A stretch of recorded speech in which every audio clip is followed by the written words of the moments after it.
The story of the Winchester Mystery House is like stepping into a Gothic novel made real, a mansion born of tragedy, mystery, and a haunting obsession with death and the supernatural.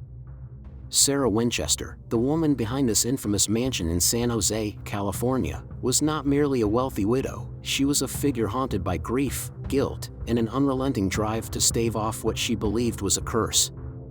She was the widow of William Wirt Winchester, heir to the Winchester Repeating Arms Company, a name synonymous with the very rifle that helped build America, the gun that won the West.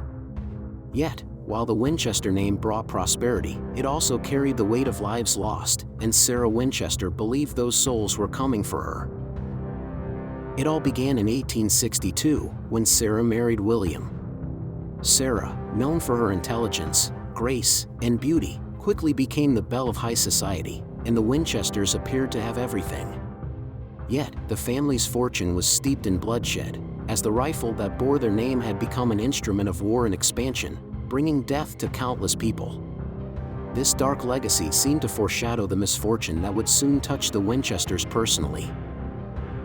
The first tragedy struck early. Sarah and William's only child, Annie, died of marasmus, a condition that caused her tiny body to waste away.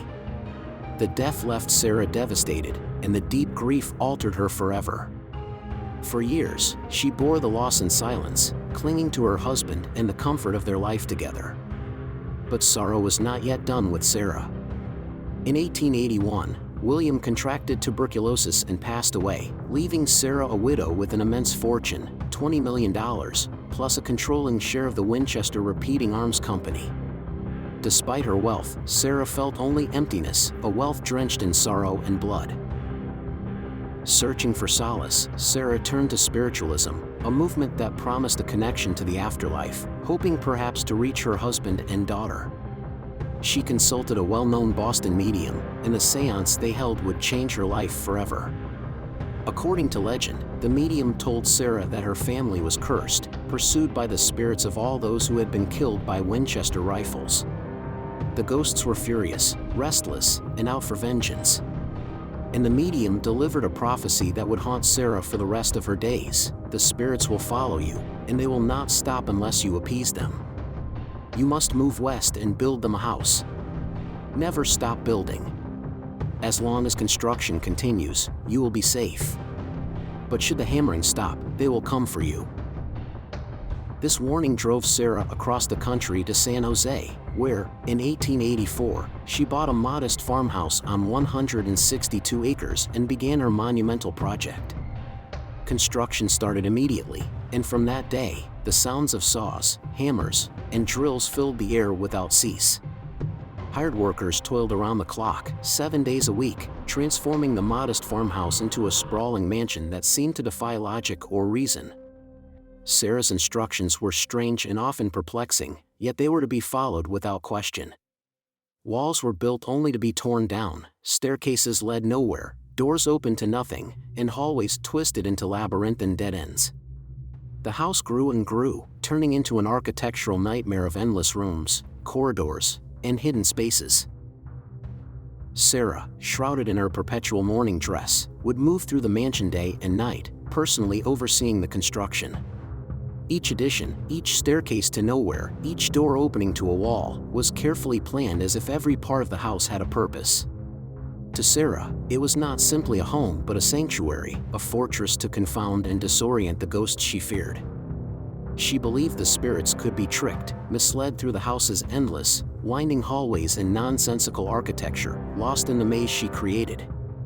The mansion became her obsession, her means of survival, and she poured every ounce of her wealth, her mind, and her soul into its creation. But there was more to the Winchester Mystery House than its confusing layout. Sarah designed it with a ritualistic attention to detail, filling the mansion with symbols and mystical elements. She was particularly obsessed with the number 13, which appeared repeatedly throughout the house. Many rooms had 13 windows, some chandeliers were modified to hold exactly 13 candles, and staircases often had 13 steps. To her, 13 was a powerful, protective number, a talisman against the forces she believed sought her demise.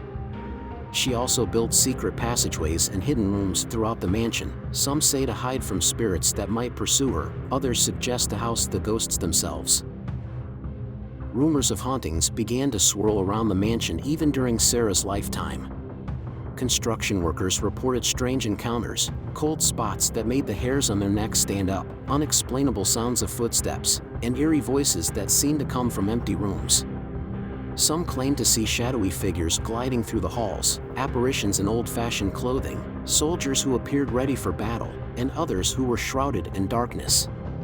The house, with its shifting walls and spiraling staircases, seemed to trap more than just the living within its walls.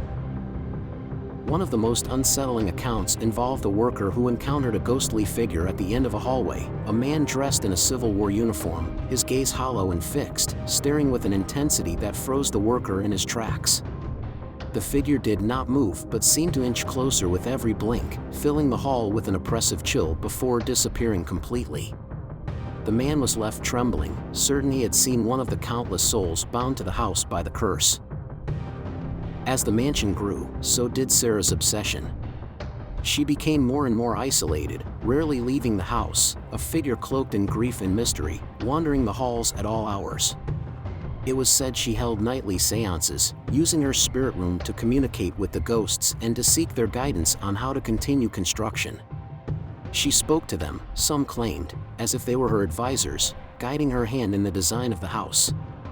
And each night, she would retreat into the mansion's twisting corridors, carrying out her ritual of building, always building. For nearly 4 decades, the construction continued, and the mansion took on a life of its own. Some rooms were boarded up, some windows overlooked walls, staircases went nowhere, and doors opened into thin air.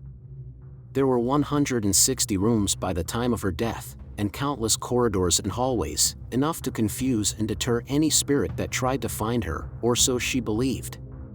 Sarah lived in fear, yet it was a fear that kept her driven, that compelled her to pour every resource, every thought, every breath into her fortress. On September 5, 1922, Sarah Winchester died peacefully in her sleep. For the first time in nearly 40 years, the hammers stopped, and an eerie silence settled over the mansion. Her death marked the end of construction, and the house, with all its unfinished rooms and endless corridors, was left exactly as she had shaped it, a sprawling, chaotic labyrinth, an eternal monument to a woman who believed she was haunted by the souls of the dead. After her death, the house was sold and eventually opened to the public, drawing in visitors curious to see the strange mansion built by a grieving widow haunted by her family's legacy. To this day, visitors report strange occurrences, whispers echoing through empty rooms, ghostly figures drifting down the halls, and an overwhelming sense of unease that lingers in the air.